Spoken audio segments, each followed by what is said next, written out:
Hello दोस्तों, नमस्कार। स्वागत है आप सभी का अपने आज के इस कार्यक्रम में। और आज का हमारा जो कार्यक्रम है देश दुनिया का है, और ये कार्यक्रम बहुत अच्छा कार्यक्रम है। अभी हम इसकी शुरुआत किए हैं दोस्तों, बस आपके प्यार की ज़रूरत है।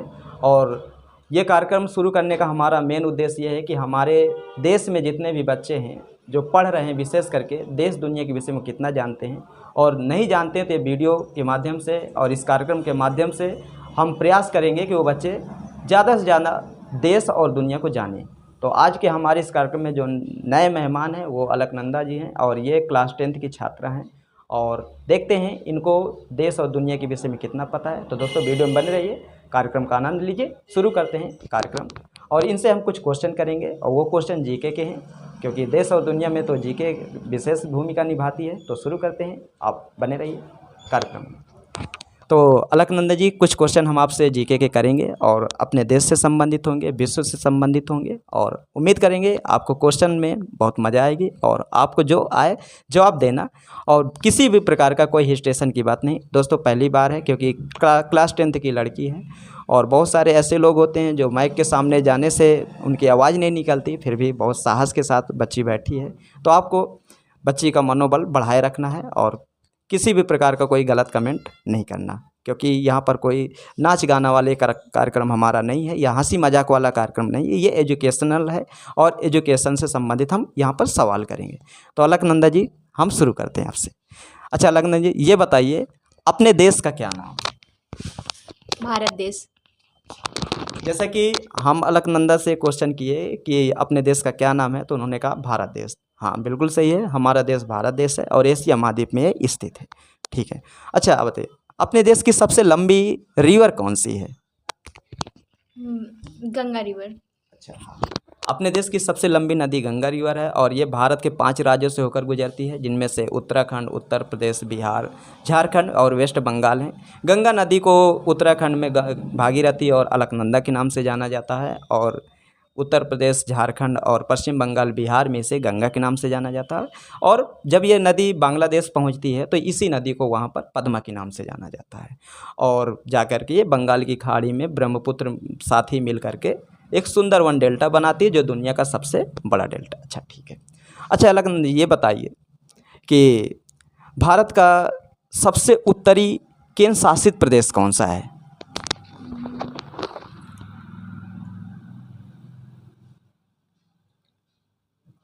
नहीं पता, सॉरी। नहीं, देखिए अलकनंदा जी को भारत का सबसे उत्तरी केंद्र शासित प्रदेश नहीं पता है, तो मैं बता दूं, हमारा सबसे उत्तरी केंद्र शासित प्रदेश है लद्दाख, जिसे 5 अगस्त 2019 को बनाया गया था, और उसके पहले ये जम्मू कश्मीर का हिस्सा था। ठीक है। अच्छा ये बताइए, भारत का क्षेत्रफल में सबसे बड़ा राज्य कौन सा है?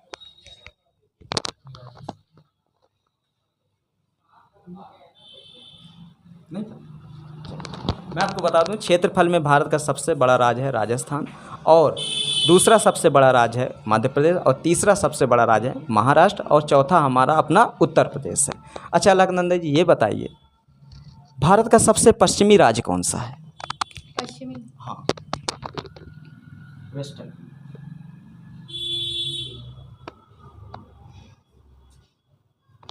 नहीं।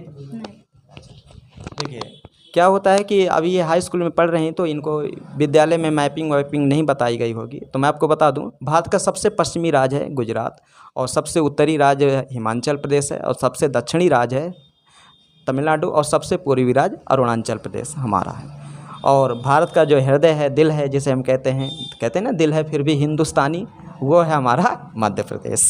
और मध्य प्रदेश आप ये कहिए कि वहीं से एक रेखा गुजरती है, तो उस रेखा का नाम थोड़ा बता दीजिए। मध्य प्रदेश। मतलब ट्रॉपिक ऑफ कैंसर।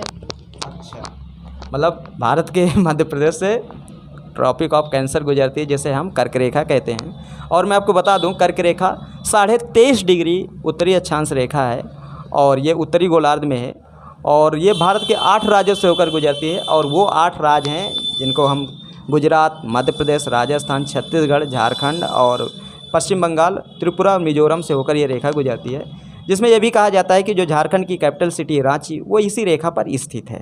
और ये भी बताया जाता है कि मध्य प्रदेश की राजधानी भोपाल और अहमदाबाद गुजरात का जो बहुत बड़ा शहर है वो भी कर्क रेखा के बेहद करीब है। और एक नदी भारत में बहती है जिसे कहा जाता है माही नदी, वो कर्क रेखा को 2 बार काटती है। चलिए अच्छी बात है। अच्छा ये बताइए, भारत का सबसे बड़ा सी पोर्ट या बंदरगाह कौन सा तुम्हारे हिसाब से?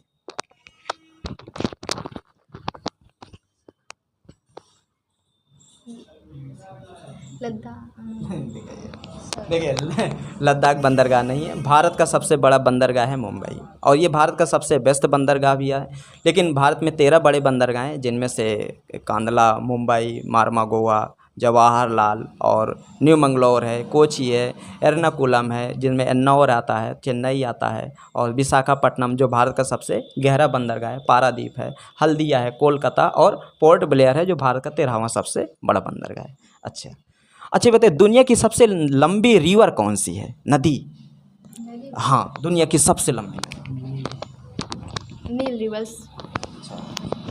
नील नदी है। बहुत शानदार आपका जवाब है, दुनिया की सबसे लंबी नदी है नील नदी है, और ये नदी अफ्रीका महाद्वीप में बहती है और अफ्रीका के कई देशों को कवर करती है, विशेष करके जो सहारा की मरुस्थल में देश स्थित हैं, जैसे कि इजिप्ट हो गया, सूडान हो गया, चाड हो गया, लीबिया हो गया, इस तरह के देशों को ये कवर करती है। और ये भी बताया जाता है कि नील नदी मिस्र का वरदान है, या हम ये कह सकें मिस्र नील नदी का वरदान है, और ये भूमध्य सागर में जाके गिरती। अच्छी बात है।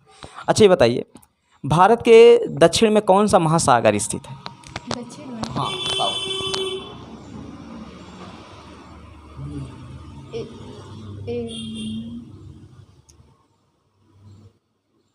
एशिया महासागर। देखिए एशिया महासागर नहीं, पूरी दुनिया की अगर हम बात करें, जिसमें से जैसे प्रशांत महासागर दुनिया का सबसे बड़ा महासागर है, और जो अटलांटिक महासागर है ये दुनिया का सबसे व्यस्त महासागर है, और ये भी कहा जाता है कि जो हिंद महासागर है ये दुनिया का तीसरा सबसे बड़ा महासागर है, और भारत के दक्षिण में हिंद महासागर स्थित है, और इसके उत्तर में एशिया है, और इसके पूर्व में ऑस्ट्रेलिया, और इसके पश्चिम में अफ्रीका है। तो आप ये भी कह सकते हैं कि 3 महाद्वीपों से घिरा हुआ अपना ये महासागर है, और बहुत महत्वपूर्ण महासागर है, विशेष करके भारत के लिए। ठीक है, और यही दुनिया का एक ऐसा महासागर है जिसका नाम किसी देश के नाम पर रखा गया है। ठीक, चलिए अच्छा ये बताइए, दुनिया का क्षेत्रफल में सबसे बड़ा देश कौन सा है आपके हिसाब से? हाँ, क्षेत्र, एरिया। गुजरात नहीं, देश। हाँ। रूस। हाँ, थोड़ा बोलो। रूस। ठीक है, दुनिया का क्षेत्रफल में सबसे बड़ा देश रूस है। चलो कम से कम आपको पता है, बहुत खुशी की बात है। मैं आपको बता दूं, दुनिया का क्षेत्रफल में सबसे बड़ा देश रूस है, और दुनिया का दूसरा सबसे बड़ा देश कनाडा है, और तीसरा चाइना है जो अपना पड़ोसी मुल्क है, हमेशा लड़ाई चलती रहती है, और चौथा दुनिया का सबसे बड़ा देश है क्षेत्रफल में अमेरिका, और 5वां सबसे बड़ा देश है ब्राज़ील, और छठा है ऑस्ट्रेलिया, 7वें में अपना प्यारा सा भारत आता है, और 8वां दुनिया का सबसे बड़ा अगर कोई देश है तो अर्जेंटीना, और 9वां अगर कोई है तो अल्जीरिया है जो अफ्रीका महाद्वीप का देश है। ठीक है, अच्छी बात है। अच्छा बताइए, भारत में एक मरुस्थल स्थित है, उसे किस नाम से जानते हैं भारत में, क्या आपको पता है? सॉरी सर, नहीं पता? अच्छा चलिए, मैं क्वेश्चन तो कर दिया, लेकिन मैं आपको बता दूं, हमारे पास जो मरुस्थल है विशेष करके राजस्थान में है, और राजस्थान का जो पश्चिमी क्षेत्र है वो पूरा मरुस्थली ही है। वैसे राजस्थान का 80% जो भूभाग है वो मरुस्थल से ही है बना हुआ। तो भारत के पास जो डेजर्ट है या मरुस्थल है जिसे हम कहते हैं उसे थार कहा जाता है, और जो पाकिस्तान के पास है मरुस्थल जो डेजर्ट है उसे चोलिस्तान के नाम से जाना जाता है। और इसी थार के और चोलिस्तान के डेजर्ट में दुनिया की सबसे पहली नगरीय सभ्यता का जन्म हुआ था, जिसे कहा जाता है सिंधु घाटी सभ्यता, और उसी से भारत की पहचान है वर्ल्ड में। बहुत अच्छी बात है। चलिए अच्छा, अगला क्वेश्चन हमारा है, अच्छा आप ये बताइए कि दुनिया का सबसे ज़्यादा द्वीपों वाला कौन सा देश है, क्या आप बता सकते हैं इस बात? नहीं नहीं, द्वीपों वाला है।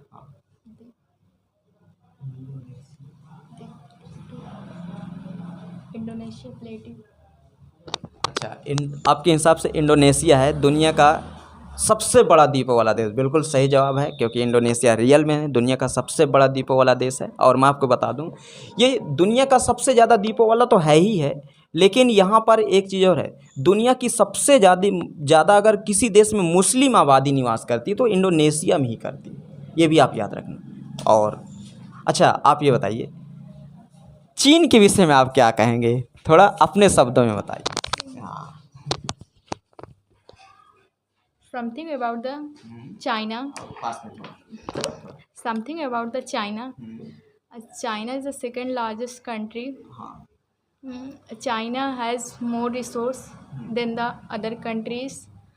China is more developed through the technology, education sectors, and education is the best for China.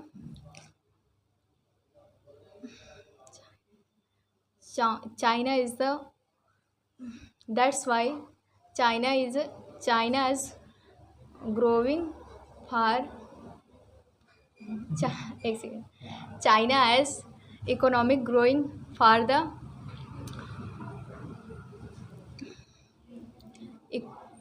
economic sectors and education based way. और China has white peoples also. चलिए अच्छा, देखिए मतलब आपका कहने का मतलब है कि चाइना की जनसंख्या ज़्यादा है, चाइना की इकोनॉमिक्स ज़्यादा है, अच्छी है हम लोगों से, और चाइना में जो एजुकेशन पावर है वो भी बढ़िया है, और बहुत सारी चीज़ें चाइना की अच्छी हैं, और चाइना है ही चाइना है। तो मैं आपको बता दूं, चाइना अपना पड़ोसी देश है, और चाइना की जो कैपिटल सिटी है वो बीजिंग है, और इसका सबसे बड़ा शहर है वो शंघाई है। और शंघाई के ये भी बताया जाता है कि चाइना का सबसे बड़ा बंदरगाह भी है, और बंदरगाह सीपोर्ट चाइना का ही नहीं पूर्वी एशिया का सबसे बड़ा सीपोर्ट वही है। चलिए बहुत अच्छी बात है, आपके कम से कम चाइना के विषय में इतना नॉलेज है। अच्छा ये बताइए, आपके हिसाब से पाकिस्तान कैसा देश है?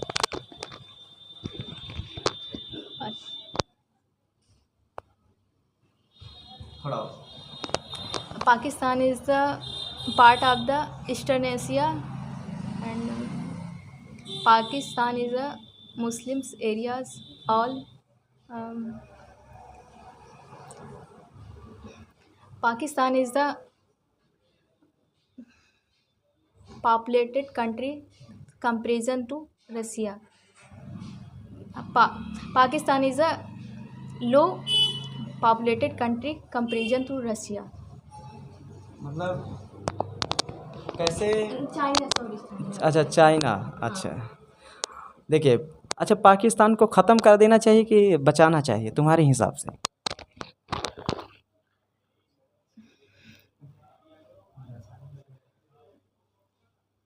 क्या क्या आपकी राय है, पाकिस्तान को बिल्कुल ख़त्म कर देना चाहिए है? अच्छा क्या राय बताइए उसमें कोई चाइना इज अ नहीं, पाकिस्तान हाँ, पाकिस्तान को ख़त्म कर देना चाहिए कि बचाना चाहिए? पाकिस्तान को बचाना चाहिए। बचाना चाहिए, बिकॉज मारना नहीं चाहिए। Because country that's why more peoples. मतलब उसे बचाना चाहिए, हाँ, मारना नहीं। अच्छा पाकिस्तान के साथ जैसे जंग हो तो जंग को रोकना चाहिए कि शुरू रहना देना चाहिए आपके हिसाब से? रोकना चाहिए। रोकना चाहिए, क्यों? बिकॉज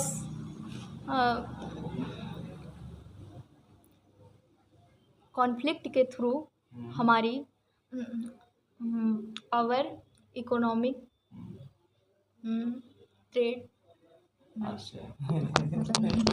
मतलब पाकिस्तान को मिटाना नहीं चाहिए, जंग हो जाए तो नहीं शुरू करनी चाहिए। कि देखिए जंग से क्या होता है कि हाँ काफ़ी जंग अच्छी चीज़ नहीं है, और अच्छी बात है कम से कम हमारे देश के विद्यार्थी ये तो चाह रहे हैं कि दोनों देशों के बीच जंग ना हो, अच्छी बात है। तो दोस्तों कैसा रहा आज का आपको ये कार्यक्रम हमारा, दोस्तों कमेंट करके जरूर बताएं। जय हिंद, जय भारत।